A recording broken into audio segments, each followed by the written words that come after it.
So नमस्कार सबैजनामा। हामीले previous लेक्चरमा हेर्यो route of drug administration. Route of simply यानी जुनसुकै पनि ड्रग छन् हामी आफ्नो बडीमा एडमिनिस्ट्रेट गराइरहेका छौं भने उसको लागि कुन कुन रुट्सहरु रेस्पोन्सिबल हुन्छन् र त्यसको इजिली तरिकाले हामी क्लासिफिकेशन्स पनि पढिसकेका थियौं।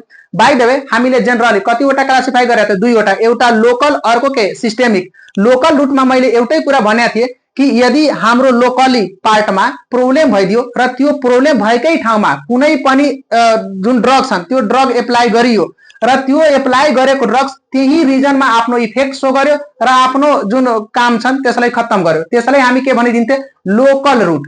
लोकल रुटमा हामी पढेका थिए तीनवटा क्लासिफिकेसन अझै हुन्छन्। के हुन्छन्? एउटा त भइहाल्यो टोपिकल रुट, अर्को के भइहाल्थ्यो डिपर टिस्यु रुट, अर्को के भइहाल्थ्यो हाम्रो इन्ट्रा आर्टेरियल रुट।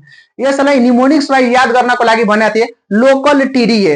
अब यसबाट विशेष डीपली क्वेशन्सहरु पनि सोधेको कारणले गर्दाखेरि आजबाट हामीहरूले जुन चाहिने कम्पोनेन्टहरु छन् त्यसमा ध्यान दिँदै अगाडि बढ्दै जान्छौं कि आखिरमा यसमा कुन कुन क्वेशन्सहरु कहाँबाट सोध्न सकिन्छन्। सो ध्यान दिएर यहाँ सुन्नु होला। त सिम्पल हामीले आज कुन टपिक लिने? टोपिकल। अब यो टोपिकलमा हामीले के थाहा हुनु पर्छन्? त हिजै मैले बताए कि टोपिकल भनेको मतलब के भइदियो? यानी एउटा यस्तो किसिमको ड्रग जुन कि हामी स्किनको सर्फेसमा कुनै पनि म्युकोसल मेम्ब्रेनमा एप्लाई गर्दाखेरि मात्र त्यही उसको इफेक्ट आउँछन्। सिस्टेमिक सर्कुलेसन जनरल सर्कुलेसनमा त्यो एब्जर्ब भएर जादैन, अरु अर्गनलाई उसले केही इफेक्ट गर्दैन। सो यसलाई हामी कुन रुटबाट एप्लाई गर्छौं? टोपिकल रुटबाट। अच्छा, यो टोपिकल रुटमा पर्ने के भइहाल्यो? त्यो स्किन भइहाल्यो, म्युकस मेम्ब्रेनहरु भइहाल्यो, नै अरु बडी क्याभिटीको पनि कुराकानी गरेका थिए, जसरी कि ओरल क्याभिटी भइहाल्यो, जसरी कि भेजाइनल क्याभिटी भइहाल्यो, जसरी रेक्टल क्याभिटी भइहाल्यो, आई, इयर, नोज, यो सबै पनि यसैमा इन्क्लुडिङ थियो। अब कुन कुन ड्रग्सहरु यो रुटबाट दिँदाखेरि कसरी काम गर्छन्? सो यसको बारेमा केही इक्जाम्पलको माध्यमबाट हामीलाई जानकारी गर्नुपर्छ। जसरी कि स्किन छन्, त यो स्किन नै एउटा बेस्ट इक्जाम्पल हो टोपिकल रुटको लागि। यो बुझ्नु भन्दा सबभन्दा बेस्ट इक्जाम्पल हो। जसरी कि हामी भन्दा बढी सुन्दर या ब्युटीफुल बन्न खोज्ने को हुन्छन्? केटीहरु हुन्छन् अक्सर। त केटीहरुले अरूलाई देखाएर या रातमा चोराएर के लगाउँछन्? त सिम्पल क्रीमहरु लगाउने गर्छन्। अब क्रीम कहाँ लगाउँछन्? आफ्नो फेसमा। के गर्नको लागि? ब्युटीफुल बन्नको लागि। त उसको जुन क्रीमको इफेक्ट छन् त्यो कुन रिजन्समा बढी मात्रामा हामी देख्छौं? फेसैमा त देखिन्छ नि।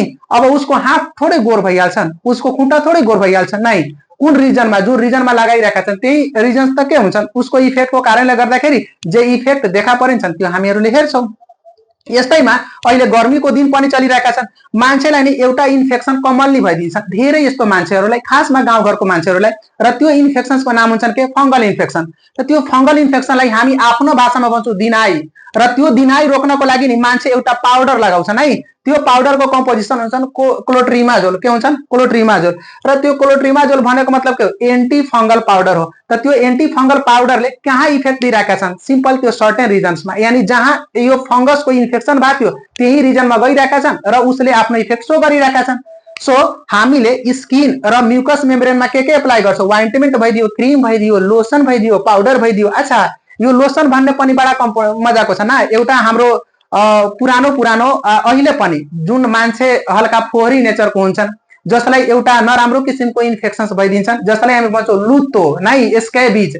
त त्यो स्क्याबिजबाट बचाउनको लागि हामीले एउटा स्क्यारब लोसन आउँछन् आजकल। त त्यो स्क्यारब लोसनलाई एप्लाई गर्दा त्यसको जुन लुतो हुन्छ नि त्यो यानी हौवट, त्यो हौवट ठीक भइहाल्छन्। त यो सबै कसरी इफेक्ट दियो? लोकली इफेक्ट दियो। अब अर्को आइदिन्छन् ओरल क्याभिटी। त सिम्पली हामी ओरल भन्न बित्तिकै यो बुझ्नु परेन कि सबैको सबै ड्रग्सहरु ब्लड भेसलमै एब्जर्ब भइदिन्छन्। धेरै यस्ता ड्रगको नेचर हुन्छन् जुन कि ओरली रुटबाट दिँदाखेरि पनि उसले टार्गेट अर्गनसम्म जान पुग्दैन। र बेस्ट इक्जाम्पल पहिला जुन हाम्रो नेचुरल पेनिसिलिन बनेर आथ्यो त्यो पेनिसिलिन पनि बेस्ट इक्जाम्पल हो। त्यसलाई पहिला जब हामी ओरली रुटबाट दिइराखेका थिए नि, हाम्रो पेटमा रहेका हाइड्रोक्लोरिक एसिडले डिग्रेडेट गरेर हटाइदिइराखेका थियो। त सिम्पल त्यो त कुरा हामी पछि पढौँला। अहिले हामी ओरल क्याभिटीतिर आउँ। सो हाम्रो मुखमा एउटा नराम्रो किसिमको फंगल इन्फेक्सन्स हुन्छन्। त्यो फंगल इन्फेक्सन्सको नाम हुन्छन् ओरोफाइरेन्जियल क्यान्डिडाइसिस। अब यो ओरोफाइरेन्जियल क्यान्डिडाइसिसलाई हामी अर्को भाषामा के भन्छौं? Yeast infections of mouth and throat. अब जब यो माउथ र थ्रोटमा ईस्ट इन्फेक्सन भइदियो र यसलाई ट्रिटमेन्ट एचिभ गर्नु छ भने जरुरी छैन कि हामी यस्तो डोजेज फर्म लिनु पर्यो जुन कि ब्लडको रुट आएर त्यहाँ सर्टेन रिजनमा गएर काम गरोस् नै। हामीले एउटा यस्तो डोज लिइहाल्छौँ जुन कि हाम्रो माउथ र थ्रोट रिजनैसम्म मात्र काम गर्छन् र त्यो प्रोडक्टको नाम हुन्छ के नाइस्टेटिन सस्पेन्सन। त यो जुन नाइस्टेटिन सस्पेन्सन छन् यो मात्र कहाँ भरसम्म काम गर्छन् त यो हाम्रो फेरिङ्स रिजन यो कहाँ माउथ र थ्रोट रिजनसम्म मात्र काम गर्छन्। यानी यो ओभरअल ब्लड भेसल्समा कहिले पनि एब्जर्ब हुँदैन। सो यसलाई पनि हामी कहाँ राख्छौँ, यसलाई पनि टोपिकल रुटमै राख्छौँ। यो कहाँ युज गरिरहेका छौँ, ओरल क्याभिटीमा। अरू पनि भइदिन्छन् है, जस्तै कि मान्छेहरूलाई नि यहाँ अल्सर भइदिन्छन् जसलाई हामी भन्छौँ नि माउथ अल्सर। यो लिप रिजन्समा घाउ जस्तो परिहाल्छ। अब त्यो घाउ नि बडा भयंकर तरिकाको पेनफुल हुन्छन्। सो त्यो पेनफुलबाट बच्नको लागि त्यो डक्टरद्वारा एउटा केही जेल प्रिस्क्राइब गरिदिन्छ र त्यो जेलमा पढ्नुहुन्छ भने के लेखेको हुन्छ 5% लिग्नोकेन हाइड्रोक्लोराइड वाइन्टमेन्ट यानी वाइन्टमेन्ट हुन्छ। अब त्यो वाइन्टमेन्टलाई जहाँ हाम्रो माउथको अल्सर भन्छन् यदि लगाइदियो भने उसको कारणले गर्दाखेरि त्यहाँको पेन हल्का रिलिफ हुन्छन्। त सिम्पली यो 5% लिग्नोकेन हाइड्रोक्लोराइड कस्तो इफेक्ट दिइरहेका छन्, लोकली इफेक्ट दिइरहेका छन्। कुन भाग के भएको बेलामा, माउथ अल्सर भएको बेलामा। त यो पनि कहाँ युज भयो, ओरल क्याभिटीमा युज भइदियो। अर्को आइदिन्छन् हामीले एउटा गाउँमा सुनेको हुनुपर्छ न, यो जर निस्किसकेका छन्। जर निस्किनु भनेको मतलब एउटा अजीब किसिमको दिनाइ जस्तै स्ट्रक्चर बनिहाल्नु कि त यो माउथ वाला रिजनमा नत्र भने यो नाक वाला रिजनमा। त मान्छेले भन्छ नि कि बडीमा त ज्वरो लागेको थियो तर मलाई थाहै नभएको कारणले गर्दाखेरि मैले केही पनि गरेन। यो अचानक नि यो सबैको सबै अब ज्वरो बाहिरबाट निस्केर गयो, भित्रीबाट निस्केर गइहाल्यो र भन्छन् कि यहाँ जर निस्किसकेका छन्। त्यो मेडिकल भाषामा जर निस्किनु भनेको मतलब एउटा भाइरसको इन्फेक्सन, मतलब कि यो भाइरसको सिम्पटम्स हो। त्यो भाइरसलाई हामी के भन्छौँ, हर्पिस सिम्प्लेक्स भाइरस। अब यो हर्पिस सिम्प्लेक्स भाइरसलाई ट्रिटमेन्ट गर्नको लागि डक्टरकोमा जानुभयो भने उहाँले प्रिस्क्राइब गर्नुहुन्छ कि एसाइक्लोभिर क्रिम। अब त्यो एसाइक्लोभिर क्रिम यदि हामी त्यो सर्टेन एरियामा एप्लाई गरिरहेका छौँ भने त्यो अरू ठाउँमा एब्जर्ब भएर जाँदैन, त्यो लोकली त्यही इफेक्ट सो गर्छन्। त हेर्नु यहाँ ओरल क्याभिटीमा पनि के गरिरहेका छन्, म्युकोजल मेम्ब्रेनमा गएर यो सबै काम गरिरहेका छन् नै। अरू पनि आइदिन्छन् जस्तै कि गार्गलहरू पनि भइदियो। सो गार्गललाई पनि हामी के गर्छौँ, जुन घिचाहरूमा ब्याक्टेरियाहरू आइदिसकेका छ नि त त्यतिको लागि मात्र युजफुल हुन्छ, त्यो बडीको लागि युजफुल हुँदैन। अर्को आइदियो के जस्तै कि आई छन्, जस्तै कि इयर छन्, जस्तै कि नोज छन्। त यदि त्यहाँ केही प्रब्लम भइदिरहेका छ भने मोस्टली हामीले एउटा ड्रप हेर्छौँ, त्यो ड्रपको कम्पोजिसन हुन्छ जेन्टामाइसिन र यो जेन्टामाइसिन कहाँ हामी युज गर्छौँ, आई र इयरमा युज गर्छौँ। त सो आई र इयर जुन ड्रप युज भइरहेका छन् जेन्टामाइसिनको, यो पनि कस्तो इफेक्ट दिइरहेका छन् त लोकली इफेक्ट नै दिइरहेका छन्। सो यतिसम्म तपाईँहरूले बुझ्नु भएको होला। अर्को के आइदियो हाम्रो रेक्टल अनि एनल रुट नै। त यानी कुनै कुनै यस्तो पनि ड्रग्सहरू छन् जुन कि हामी रेक्टली पनि दिन्छौँ, तर रेक्टली दिनु भनेको मतलब त्यो डाइरेक्टली त्यहाँ ब्लड भेसलमा एब्जर्ब हुँदैन त्यस्तो वाला ड्रग्स। यानी रेक्टल पोर्सन्समा दिन्छौँ, एनल केनलमा दिन्छौँ, तर उसले आफ्नो इफेक्ट त्यही मेम्ब्रेनसम्म निहित राख्छन्, त्यो भन्दा अगाडि बढ्दैन। त त्यो सबलाई जस्तै कि रेक्टम एनल रुटमा हामी के दिन्छौँ त एउटा भइहाल्यो के इनिमाज। इनिमाजमा के हुन्छन्, सप वाटर इनिमाज भइहाल्यो। त त्यो मात्र लोकली त्यतिकै इफेक्ट सो गर्यो अनि शरीरबाट भ्यानिस भइहाल्यो, खत्तम भइदियो।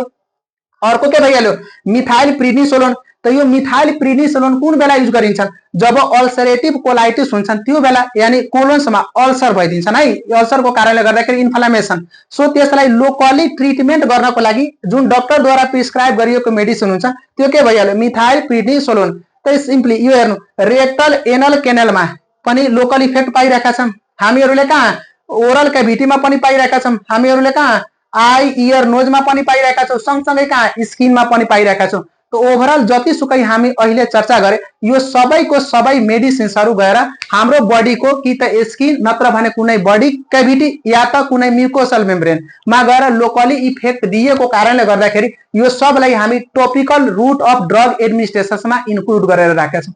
सो होपफुली तपाईँहरूलाई यो समझमा आएको होला। सो अब नेक्स्ट छन् हाम्रो डिपर टिस्यू वाला। होपफुली तपाईँहरूले यो जुनसुकै पनि topical route of drug administration थियो यो बुझिसक्नु भएको छ। अब हामी नेक्स्टमा जान्छौँ। टी खत्तम भइदियो, अब कसको बारी, डी को, त्यसपछि को आउँछन्, ए आउँछन्, टीडीए। त अब दोस्रो नम्बरको के छन्, यानी बी नम्बरमा हामी पढ्नेछौँ डिपर टिस्यू। डिपर टिस्यू भन्न बित्तिकै लोकली एक्सन एचिभ गर्नको लागि सिरिन्ज र निडलको मद्दतले हामी त्यही स्पेसमा दिइरहेका थियौँ नै। त सिम्पल छन्, by injection, by by injection directly into the joint space. Joint space भन्न बित्तिकै नि एउटा रुट आइदिन्छ जसको नाम हुन्छ के इंट्रा आर्टिकुलर इंजेक्शन।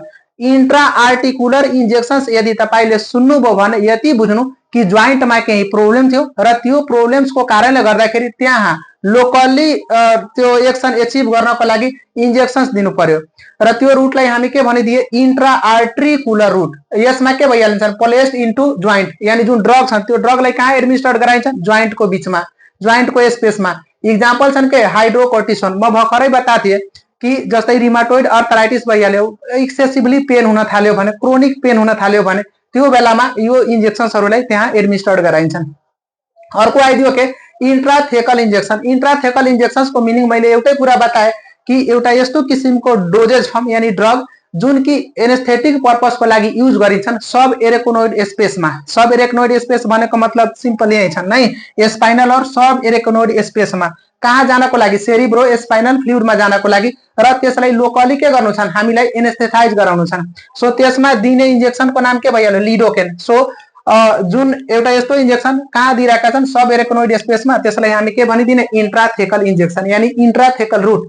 र अर्को आइदिन्छन् के यो जुन आँखा छन् केटारेक्ट सर्जरी या अन्य केही प्रब्लम भइदिँदाखेरि डाक्टरले यो जुन आँखाको भित्री छन् आई बलको भित्री छन् यसको पछाडि इन्जेक्सन्स दिन्छन्, त्यस रुटलाई हामी भन्छौँ रेट्रोबल्बर इन्जेक्सन यानी रेट्रोबल्बर रुट। इक्जाम्पलमा के भइदियो हाइड्रोकोर्टिसन एसिटेट कहाँ दिन्छन् बिहाइन्ड द आई बल, के गर्नको लागि लोकली एक्सन एचिभ गर्नको लागि। लास्टमा छन् हाम्रो आर्टेरियल रुट, यसलाई हामी के पनि भन्छौँ इंट्रा आर्टेरियल रुट। यो आर्टेरियल रुट कहाँ इन्जेक्ट गरिन्छन् त आर्ट्रीहरूमा, स्पेसिफिकली आर्ट्रीहरूमा। जस्तै सबभन्दा बेस्ट इक्जाम्पल यदि कुनै मान्छेलाई हार्ट एटेक आछ भने एउटा डाक्टरद्वारा डायग्नोसिसको लागि केही प्याटर्न बनाइन्छन् है या एडभाइस गरिन्छ के गर्नको लागि एन्जियोग्राफी गर्नको लागि। सो एन्जियोग्राफी गर्ने बेलामा त्यहाँ जुन अब्जर्भेन्स रुममा राखेर इन्जेक्ट गरिन्छन् त्यो इन्जेक्सनको नाम के भइदियो। सो त्यो इन्जेक्सनलाई हामी कहाँबाट एडमिनिस्टर गराउँछौँ सिम्पली आर्ट्रीबाट। त यो एन्जियोग्राफी गर्नको लागि हेल्पफुल हुन्छन्। अर्को के भइहाल्यो लिम्ब मेलिग्नेन्सी यानी लिम्समा यदि क्यान्सरस सेल्सहरूको बारेमा केही डिटेक्टहरू गर्नु छ भने तै पनि हामी कुन रुट चुज गर्ने गर्छौँ आर्ट्री रुटबाट। होपफुली यो जतिसुकै पनि हामी लोकल रुटबाट यहाँ तीनैवटा क्लासिफिकेसन्सहरू गरे तपाईहरुलाई समझमा आएको होला। हामी नेक्स्ट अब हेर्नेछौँ कसको सिस्टेमिक रुट अफ ड्रग एडमिनिस्ट्रेसनको र सिस्टेमिक रुट अफ ड्रग एडमिनिस्ट्रेसनमा पनि कसको थियो एउटा इन्टेरल थियो अर्को पेरेन्ट्रल थियो। इन्टेरलबाट पनि धेरै क्वेशन्सहरू सोधिन्छन् जसरी कि फर्स्ट पास मेटाबोलिजम कुन रुटबाट दिँदाखेरि म्याक्सिमम हुन्छन्, सबभन्दा बढी बायोएभेलेबिलिटी कुन रुटबाट हामी गेन गर्न सक्छौँ, यो सबै हामी नेक्स्ट भिडियोमा हेर्नेछौँ। आजको लागि यतिकै नै, धन्यवाद।